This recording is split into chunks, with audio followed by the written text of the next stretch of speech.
So, Rob, you're saying you hate Deion, right? That's what you're saying, right? I mean, he's a little out there, but I'm actually a fan of him. Number one, because he can back his shit up.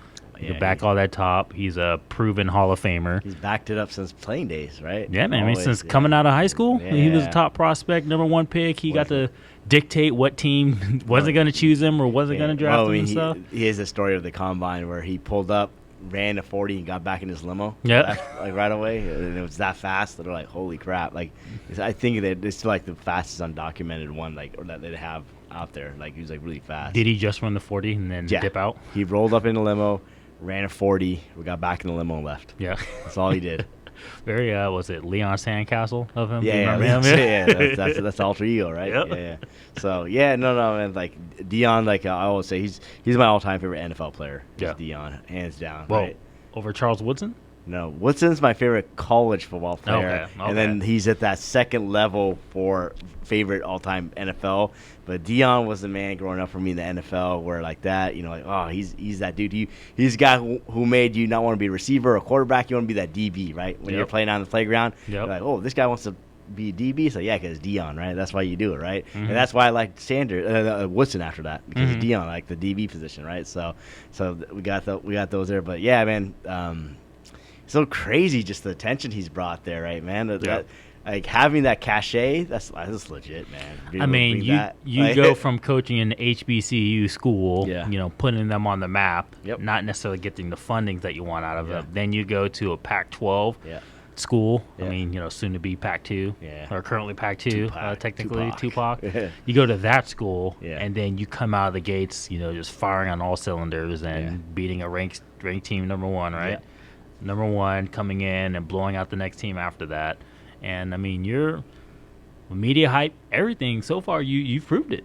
Yeah, my thing is, like, if like, for anybody that's doubting Deion and recruiting at this level at Power 5, whatever, like, oh, it's a different ball game. You're in Power 5. It's like he pulled the number one recruit to HBCU. Mm-hmm.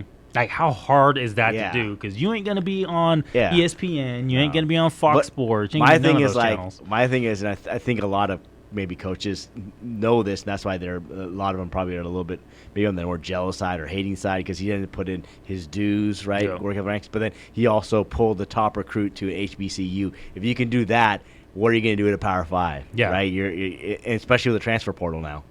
Wide open, right? I think that's why he's getting a lot of like shots from coaches and all that stuff, right? People kind of hating him on that, but I mean, it's kind of, I mean, the thing is, like, the way he coaches, though, like, I think that's what kind of sucks that gets covered by this whole thing up, is like the way he coaches action, stuff like that. Because you see a lot of like I see, you saw like Trent Dilfer the other day, right?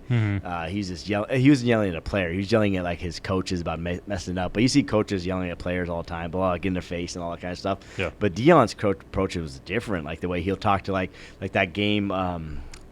Was it Colorado State? Yeah, Colorado State. I think he pulled over Horn, right, the wide receiver, and who was not having a good game. He was dropping shit, and he kind of talked to him, gave him a hug, basically like showing him more love that way. And then the dude went out and just performed, right? It's like the way he coaches is not more like, hey, I'm not gonna get mad at you, right? Give me your best, right? And like just I feel like the way he coaches is different than a lot of coaches, and I feel like that part, because it's getting covered up by everybody's coming, all these celebrities are coming, coaches are hating on him, blah blah blah. But then the good story under that is like the way he's coaching is different. I feel like in a good way, positive way, but I feel like that gets covered up. Yeah, I think one of the good things that or bad things that rub people the wrong way is when he first, met his players, and stuff like that. I mean, it was on camera, so he was. He, it's not like he's hiding the cameras in the locker room where he's saying one thing in public and you're seeing another thing in the locker room. He literally has those cameras following him. He told them, was the first meeting, everyone was there. Is like, most of these people's on the team aren't going to be on the team here. But and a lot of people are mad about that. But then it's kind of like, okay, what we got to realize is that he has a job there, and he needs job security. He can't be running with those players. That team was 1-11 or whatever, and they were by far probably the worst Power 5 school in like the last I don't know how long. They were really bad, right?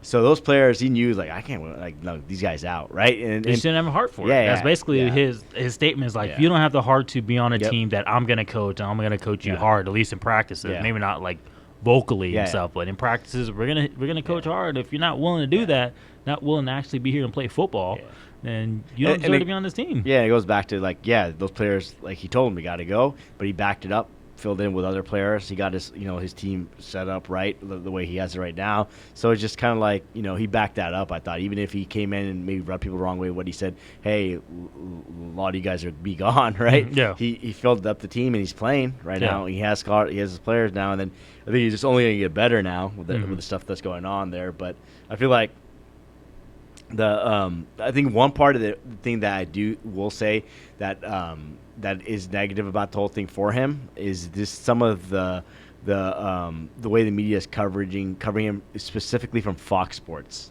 from Skip Bayless, Richard Sherman, and Keyshawn Johnson. Dude, I like Deion, right? I like him a lot. But I realize, I can look into I knew he's not going to win the Pac-12 right away. Yeah, he's not going to beat Oregon and USC, right? We saw that. We saw that. We saw Oregon. We saw that, right? But we saw that because he's taken over a team that was 1-11.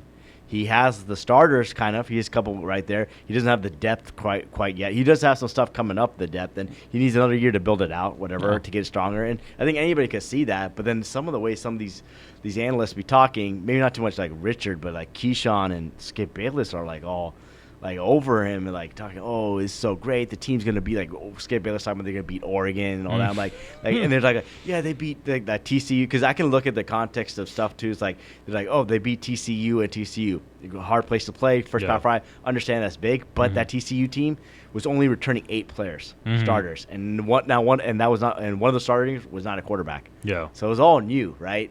There as well. So it wasn't as impressive. They were probably way too highly ranked because of last year what TCU did. Yep. So, still, you're going to TCU, you're playing there, fine, right? That's a great win.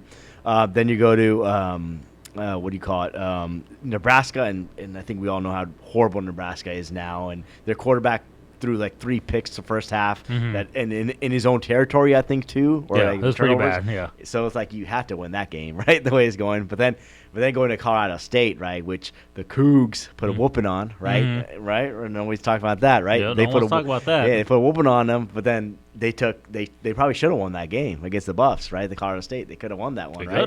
They should have. Should have won that one, right? They should have. Yeah, so, I mean, of course, Travis Hunter got hurt halfway through, but there were still no excuses. I was going to say they were still already, I think, losing at that point, or it was already tied game still, neck and neck that time, right?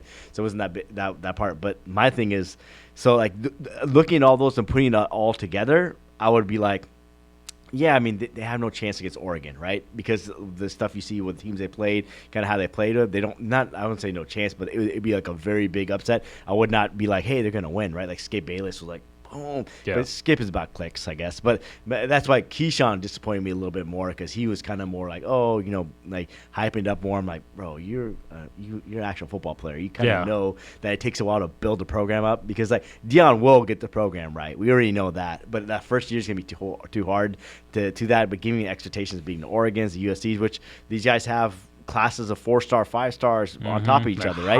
Highly recruited. Yeah. So I mean, you can't expect Deion to come in and compete against that, right? And I think you should have been more realistic about that one. So that's the part what I thought was just a little negative about the whole thing, is just some of these those two people in particular that are kind of and Michael Irvin. Michael Irvin was there too. He's but Michael Irvin, he's both Cowboys. Yeah, so Michael Irvin. I give Michael Irvin a pass though, just because him and Deion are boys, brothers. They got a lot of love for each other. Yeah. So and I understand he's gonna ride with this guy. I understand that too.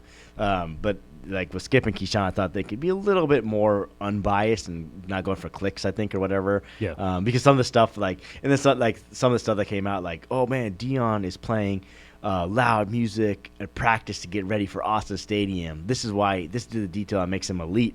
And then everybody's kind of looking back wait, every coach does that. Yeah, exactly. Yeah. Practices, they're blasting music. Yeah, that's why that meme came around. Deion's looking at film of his opponent coming up. That's what makes him elite. So it's everybody does that. It's so whoever did that tweet, that was horrible on their end of it. But anyways, going back to what my point was, just like I just feel like some of those analysts aren't doing him a favor by saying, "Oh, he's going to win this USC, he's going to win Oregon." Like, yeah, just be realistic with it. Like the way you should look at it is like, okay, yeah, you got thumped by Oregon, right? Okay, but you almost came back on USC. That's a big. So overall, he's already a success. All of his games have been top 3, if not the top game of the week. Yeah. Right. So I mean, he's the cachet he brings is like fucking incredible. Looking at like any school he goes to. My thing is that.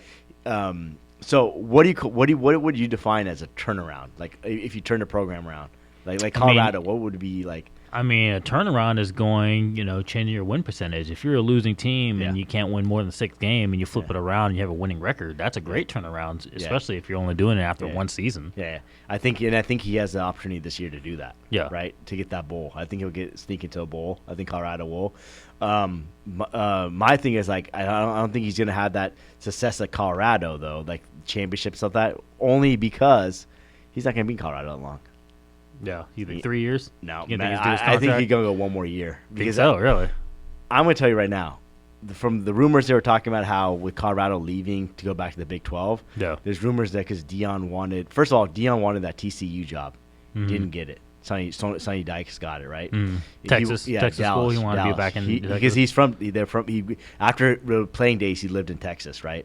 So he likes that. And then he didn't get that job, so he came down to Colorado. And then one of the reasons one of the rumored reasons, one of them is that they made the jump to the Big 12 is because Deion wanted to get back in Texas because they play a lot of Texas schools. So they've been in Texas a lot, right? And they can recruit Texas more, right? So my thing is like you look at all that added up. Texas A&M, which Jimbo's not doing much there now and getting overpaid. They got money, oil money, like crazy money. And I'm telling you, them, even University of Texas, I would put this in out there. They have Steve Sarkisian, who's doing good right now, but you got to win at least 10 games, I think, for him to keep his job, right? I think that's the expectation for all Texas coaches. So we'll see how he ends it. Maybe Steve Sark's fine and they're good with it. Though those schools are kind of looking at what Deion's doing. And like the eyeballs he's bringing to the TV, the money he like especially if you're like Texas, you don't have the Longhorn Network anymore maybe because you go to SEC, but the subscribers you could have got from that, like, because of him, game day went to Colorado versus Colorado State, right? Am I correct? Yep. Why the fuck would they ever even want to go? They would never even think about Colorado State, let alone a goddamn game day showing up in Colorado. Like, they never do that. And that same week they had, I think, Undisputed, right? Was there? Not Undisputed, sorry. First Take with Skip and Shannon were there that same time. And not the following weeks, but the week with USC, right? This last week, I think Undisputed was there, and so was Big Noon Kickoff, the Fox version of Game Day, right? Yeah. They were there that day. So and you having celebrities show up in there too, like every week. List. Yeah, his guest list is crazy. Like it's great that as far as the program and how much revenue and how much money is going into the town that the college town is at. That's great because they're making. Yeah. You're definitely getting those money's worth for sure, and I think that's where some of the some of the hate is coming from it too. Yeah, but I think I'm gonna say right now, I really think Texas A&M will make a run at him sooner or later because I feel like they would be like they're gonna want that, and if he wants back in Texas, not Dallas, but back in Texas like he says he wants, Texas A&M, all that money, all that resources he can have, everything, bring people to Texas instead of cold ass Boulder. Yeah. I mean, it's Colorado, so when it comes down to it, ain't much out there besides. And I think I think that's why he won't win a national championship or make that run to playoffs with Colorado, just because he'll be a Texas A&M eventually. I can definitely see that. So he's not all hype, you think? No, I don't think he's hype. I think he's because the other thing is that the way he coaches as well, it's not just his coaching, but he's also a good CEO where he gets the good offense coordinators, let them do their job, defense coordinator. Like he does like what Herm Edwards was supposed to do at Arizona State. Yeah. He brought it because Herm Edwards kind of did the same thing. He came from the pro ranks, brought in like pros and like really good coordinators to come here and do this. Ex-players. I think Deion has Ken Norton Jr. I think he just got Warren Sapp, I think, to be one of his coaches. Yeah, I think Warren Sapp has to go to school and finish his degree to come back officially as a coach, but I think he's helping or he's in some kind of advisory role. But he's had TO there. He has a bunch of like players coming back, but he's also hired just like people from like Alabama staff. He's grabbed stuff from there. But I'm saying because that's why I'm saying he's also really good is that he can identify that and he can run the team as the CEO should, because the head coach doesn't have to be like the one calling all the plays. Yeah. You can have like, hey, I have a really good offense coordinator. I'll come and give my feedback how I want to see it, and I'll let you run with it, right, and stuff like that. I feel like he's really good at that, and he's good at like one of the biggest things is just looking at talent and hiring that talent, the offense coordinator like that, right? Like at the Jackson State. Brett Bartolone, the former WSU Coug, he brought him in to run that like an air raid attack in Jackson State, right? Which was killing it down there, and they won a couple of championships by the SWAC, right? I want to say SWAC. Yeah, the couple of two championships or whatever with that thing. So he identified Bartolone, who seemed to get some good play calling, and he even got in. And Bartolone came over as a wide receiver coach now, I think, for Colorado. Okay. He even took a step down, not being the offensive coordinator, just to be the wide receiver coach there. Well, right? That says something, man. The other coaches like him, and stuff like that, unless you're going against them for whatever reason. And it's not like he's the one saying stuff about the other team first. They're attacking him, and so he says something back, and he'll either say it in the media or he'll prove it on the football field. And so, but I will say one thing though: his players though, like while Deion doesn't talk shit, his players talk shit. It was caught on camera, especially before the Oregon game, and it didn't roll right with them, and they got rolled after that. I mean, you talk shit and you can't back it up like your dad. You talk shit, get hit. That's what they say, man. Though. That's how it goes. You got to be able to back it up if you're going to do it, man. Yeah, but and I think Deion, he has that shine. He is primed for a reason. He's going to be a great coach, I think, going forward. And Colorado's first year of taking 111 team, he's already doing great. He's probably going to get him to a bowl this year, and then. Next year they'll make a good run at they'll be in the Big 12, so they'll make a run at that Big 12 title, I think. But then I think he'll be gone. Yeah, to the SEC. Well, I guess we'll see, right? Yep. It's not even halfway through the season. Quarter of the way through the season. Yeah. So I'm sure there'll be more news that comes out as far as just Deion and how the team does, and so because depth is going to be interesting going forward the season because people get hurt. Yeah. Like in more during the year, and then the very end, you're maybe depending on some depth, and maybe they don't have that depth quite yet, right? Yep. So that could hurt them at the very end as well. But especially if you have multiple people playing two-way positions, and he's hurt. Hunter, and he's hurt. Yeah. That hurts, man. Yep. But all right. Well, I mean, we should invest in some prime glasses though. Sunglasses. I'm not feeling those. One day, Rob, we'll put them on here. All right. Even the old school like stunner shades, that design and stuff. I look at them now, I was like, I'm not. We rocked stunners in the club. We did, yeah. You did, but maybe it's just like the shape of the glasses. I'm just like, not anymore. Like. Well, you don't look at your old jeans and look at the same way. Like, what the hell was I thinking? My double X white tees and stuff. I couldn't buy a shirt under XL. Yep. And I was wearing mediums back then. Yeah. But hey, man, that's how it was back then, man. It was, man. And that's the 90s coming back now. Right? Yep, it is. 90s coming back just like Deion. Yep. So, in the prime time, right? Yeah, it's prime time, man. And he's doing it on prime time. So, prime time in our books, A-OK.